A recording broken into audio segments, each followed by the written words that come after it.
እውነት ለመናገር ለአረብ ሀገር ሴት ይህ አይገባትም ነበረ። ብዙ ጊዜ ሚዲያዎች የሚመክሩት ለወንድ አታብሉ ብራችሁን፣ ለወንድ እንደዛ አታደርጉ ነው። ለቤተሰብም ቤተሰቦቼ ናቸው አምናቸዋለሁ። ኦኬ በቤተሰብ ያልታመነ ማንን ታምናላችሁ?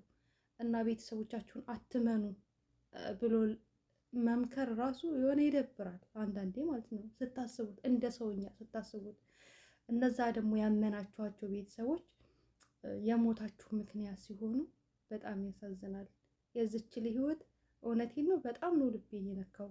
ምክንያቱም ያመነቻቸው ቤተሰቦቿ የህይወቷ መቀጠፍ ዋነኛ ምክንያት ሲሆኑ ብዙ አመት ለፍታ ደክማ በቃኝ ስደት ብላ ስትገባ በእነሱ ምክንያት ህይወቷን ማሳለፏ እኔ ለሰሚ ግራ ያጋባል። ሰላምታይን ዘነጋሁት። አሰላሙ አለይኩም ወራህመቱላሂ ወበረካቱ። ውድና የተከበራችሁ የተወደዳችሁ የሉልሻ ቤተሰቦች እንደምን አላችሁ? እንደምን ቆያችሁ? እንደምን ሰነበታችሁ? ከኔ ጋር አልሐምዱሊላህ ረብል ዓለሚን ሁሉ መልካም ሁሉ ሰላም ነው። ለዚህ ዩቲዩብ ቻናል አዲስ የሆናችሁ ላይክ እና ሼር ሰብስክራይብ እያደረጋችሁ ቤተሰብ እንድትሆኑ በትህትና ጠይቃለሁ ማለት ነው። እንደዚሁም ክርስቲያን ወገኖቼ ሰላም ሰላም ብያለሁ። ወደኋላ እንግዲህ በጣም ብዙ ቪዲዮዎችን ሰርቻለሁ። አረበኛዎች፣ መዳብ ቤት የሚጠቅሟችሁን ነገራቶች፣ ምክሮች፣ ብዙ ነገራቶች አሉ። ወደኋላ እየተመለሳችሁ ብትመለከቷቸው ይጠቅማችኋል ማለት ነው። እንኳን ለኢደል አድሃ በዓል በሰላም አደረሳችሁ እላችኋለሁ። በዓሉ የሰላም የፍቅር የአንድነት ይሁንላችሁ። እኔ ብዙ ጊዜ አረብ ሀገር ላይ ሲሆን አንዳንዴ በዓል መሆኑን ሁሉ እረሳዋለሁ ማለት ነው። ወላሂ ነው የምላችሁ እረሳዋለሁኝ። ለምን አልሐምዱሊላ አላማረርም። ለምን ካላችሁኝ ኢትዮጵያ ያለ ሰው ምን አለበት ውጭ ብሆን ኖሮ ይላል። እኛ ደግሞ እዚህ ኮነን ምን እንላለን? ኢትዮጵያ በሆንን ከቤተሰብ ጋር በሆንን ምናምን እንላለን። ግን ያው ዱንያ ለሁላችንም አትሞላም። ማሰብ ያለብን ነገር ዱንያ ለሁላችንም እንደማትሞላ ነው። ምን አለበት እኔ ውጭ ሆኜ ባሳልፈው ነው የምንለው ኢትዮጵያ ብንሆን ማለት ነው። እዚህ ኮነን ደግሞ ምን አለበት ቤተሰብ ጋር ሆነን ብናሳልፍ ምናምን ነው የምንለው። እና ቤተሰብ ጋር ያለውን ነገር ያሳለፍነውን ቀናቶች አናስባቸውም ወይም ደግሞ ትዝም አይሉንም ማለት ነው። ለምን እንዲሆን አላውቅም። ብቻ ያው ሰው አይደለን ተገለባባጭ ነው ሀሳባችንም ምኞታችንም። በቃ የሆነ ነገር ሲሟላልን የሆነ ነገር ያምረናል። በቃ እንደዚህ እያለን ነው የምንቀጥለው። እና ባለው ነገር አልሐምዱሊላ ብላችሁ በዓሉን አሳልፉ። ይቅርታ ክርስቲያን ወገኖቼ ሰላም ሰላም ብያለሁ። እንደዚሁም ደግሞ የባህል ልብሶችን፣ ሽፎኖች፣ የህፃናት ልብሶች፣ የቤት እቃዎች የምትፈልጉ ቤተሰቦቻችሁን ሰርፕራይዝ ማድረግ የምትፈልጉ ካላችሁ እህቴን ማናገር ትችላላችሁ። 002519 23774581 ላይ ደውላችሁ ማናገር ትችላላችሁ። ዛሬ በዋናነት የመጣሁበት ነገር ምንድን ነው? መግቢያ ላይ እንደተመለከታችሁት እንደሰማችሁት ማለት ነው አንድ እህታችን ለስደት በስደት ላይ ብዙ ቀናቱ ብዙ ጊዜያቶችን አሳልፋ በቃኝ ሀገሬ ላይ እፎይ ብዬ መኖር ፈልጋለሁ ብላ ወደ ሀገሯ ስትገባ ነገር ግን የገጠማን ነገር ሌላ ነገር ነበረ። ሀቂቃ እኔ እንደዚህ ብዬ ለመናገር ለማውራት በጣም ይከብደኛል። ለምን ቤተሰባችሁን ተገንዘባችሁ ተከላከሉ፣ ቤተሰብ አትመኑ ብዙ ጊዜ ሲባል ይከብደኛል። ስናገር ቃሉን እየከበደ ነው የምናገረው። ለምን እኔ ከቤተሰቤ በላይ ማንን ላምን ነው? ከእናት በላይ እኔ ከእናቴ በላይ ማንን ላምን ነው?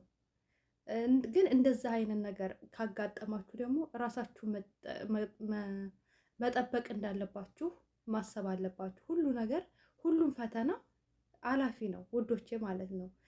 አንድ ነገር ስትፈተኑ ሁሉም ነገር ለበጎ ነው ብላችሁ ነው መቀበል ያለባችሁ። ለምን ነገ አልፎ የተሻለ ነገር ሊሰጣችሁ ያ ፈተና በእናንተ ላይ የሚመጣው የተሻለ ነገር ሊሰጣችሁ እንደሆነ ማሰብ አለባችሁ ማለት ነው። እና ልጅቷ የሆነችው ነገር ራሷን ያጠፋችበትን ምክንያት ልንገራችሁ። ስትገባ ያው ንብረት እኛ ብዙ ጊዜ የአረብ ሀገር ሴቶች አይሆንልንም አይሳካልንም ነገራቶች ስለማይመቹልን በቤተሰቦቻችን ነው እያንዳንዳችን ንብረት የምናደርገው ማለት ነው። ግን ንብረታችንን በቤተሰብ ስናደርግ እነሱ ፈልገው አይደለም የሚቀየሩት። ገንዘብ ሰይጣን ነው ይቀይራቸዋል። ጥሩ ነበሩ፣ በጣም እጅግ መልካም የሚባሉ ቤተሰቦች ነበሩ፣ ግን ሰይጣን ይወሰውሳቸውና ሰይጣን አታሏቸው በእናንተ ላይ ግፍን እንዲፈጽሙ ያደርጋቸዋል። ገባችሁ?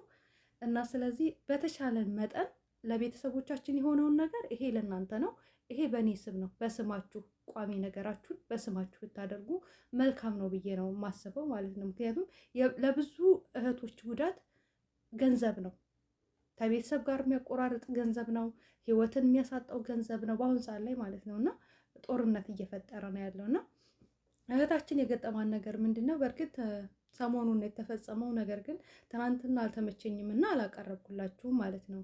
እና የተፈጠረው ነገር ምንድን ነው?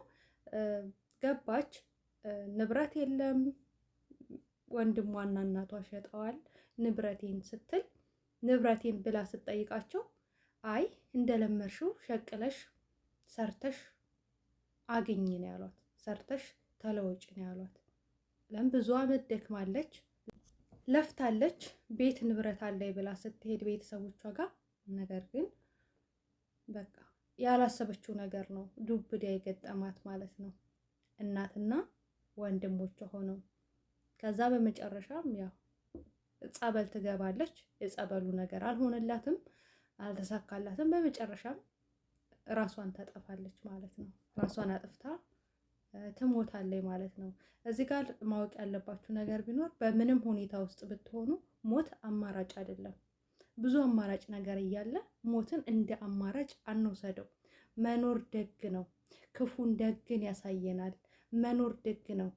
ችግር የለም። ውደቁ ዛሬ በሰዎች ተገፉ፣ በሰዎች ተገፉ፣ ሰዎች ይበድሏችሁ፣ ግን መኖር ደግ ስለሆነ ነገ ተሻለ ቦታ ላይ እንደምትደርሱ ማመን አለባችሁ።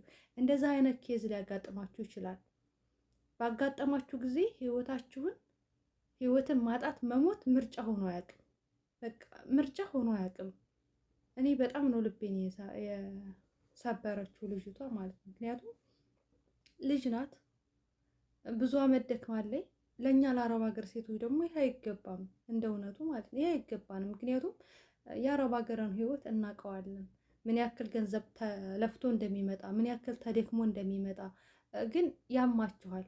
አሁን ለምሳሌ በባዳ ስትገፉ፣ በባዳ ስትበደሉ፣ በቃ ያ ሰው ባዳ ነው፣ ገንዘብ ቀየረው፣ ለእኔ አያስብም፣ ለእኔ ምንም አይደለም ምናምን ብላችሁ ልትሉ ትችላላችሁ፣ ምናልባት ማለት ነው። ግን ደግሞ በቤተሰብ ሲሆን ጉዳቱ ክፍት ያለ ነው እና በቤተሰቦቻችሁ ጋር ያላችሁን ኮኔክሽን እንደው በልኩ አድርጉት።